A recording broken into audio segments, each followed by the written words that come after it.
Hi, I'm Jacob Heilbronn, the editor of The National Interest, and we have a new podcast about Super Tuesday, which was not so super for Nikki Haley, or was it? Harry, what's your take?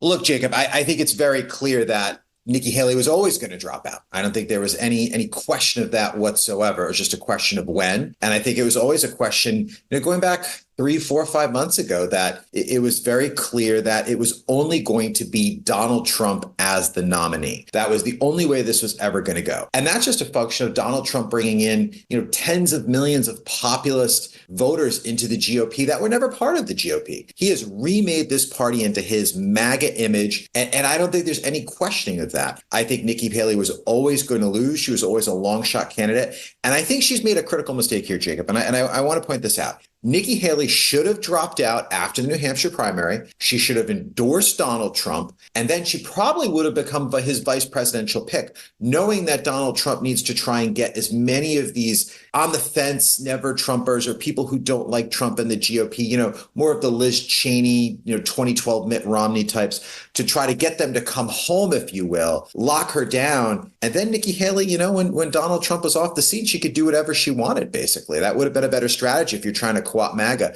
She didn't do that, and I think she's going to pay a long-term price for it. How do you think that Trump will respond to Haley now? Will he usher her into the fold, much as he tried to do with Florida Governor Ron DeSantis, or will he hold her at arm's length? Does she have any prospects of becoming his vice president? I mean, look at it this way. Donald Trump is very good at insulting people, attacking people, calling them the nastiest things you could possibly think of, and then making up and being friends with them. I mean, look at Mike Pence. Mike Pence was his 2016 VP pick, and Mike Pence endorsed Ted Cruz just a few weeks and months before. The list goes on of all the people that Donald Trump has, been mortal enemies with and the GOP, and then made nice with and made what I would say good policy with. So it isn't out of the question that, Nikki Haley could end up being his VP pick or somewhere else in the cabinet. I mean, I think that's the only place she could land. He's not going to make her Secretary of State. That would be the effect of bringing John Bolton back into an administration. That is the number one place where they don't align is foreign policy. So, that position's out. She wouldn't want to be national security advisor. She's more of the face of policy as opposed to making and crafting policy. So that wouldn't work. So I think VP is the only place, but we'll have to see. I mean, it would be good to sort of try to get her endorsement by the time the convention comes. It's tough to know what he would have to promise to get that endorsement. It seems like she's sort of having her 2016 Ted Cruz moment, if you will, vote your conscience type of thing, basically what he said at the convention back in 2016. So it's tough to know exactly where this goes. I think Trump needs to reach out to her, think privately and publicly, try to bring her back in the fold. He's pretty good at it because he's done it before countless times. How do you see Trump's scores in these various primaries? Some are arguing that actually Haley didn't do that badly. And Karl Rove on Fox News says that the Trump camp should be worried that he didn't score above 65% in some of these primaries. She won Vermont. How is he going to win the independent vote in the general election?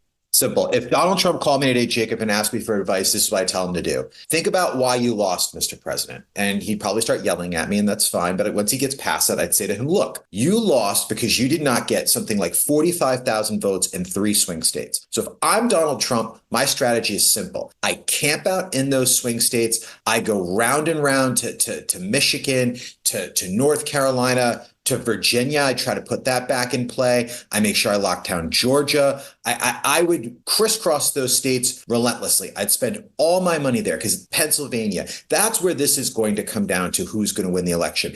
I don't care about this poll, about that poll, the Fox News poll, the Seneca poll, whatever. It comes down to the last 2 elections, Jacob, 2016, 2020, it's the swing states that count. You have to put all your money, time, and effort into convincing those small, narrow group of voters. It's probably like 300,000 or 400,000 people that are going to decide the election. You need to laser focus in on them. I would also say to Trump is that he needs to forget about what he thinks about what happened in 2020, how he thinks the election was stolen, and he needs to focus in on the areas that he was weakest. He needs to make sure that he embraces mail-in voting. It's here. I mean, I'm down here in Florida. I'm getting things about mail-in voting in the reddest of red states. He has to embrace that. He needs to embrace ballot harvesting if that's something that in in particular states that could help him. He needs to get his message out and get his people to the polls in any format that needs to happen. And he needs to let that go. If he does those things, he can win.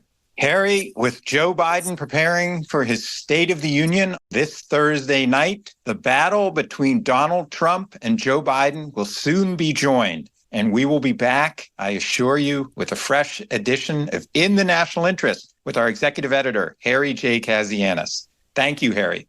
Thanks, Jacob.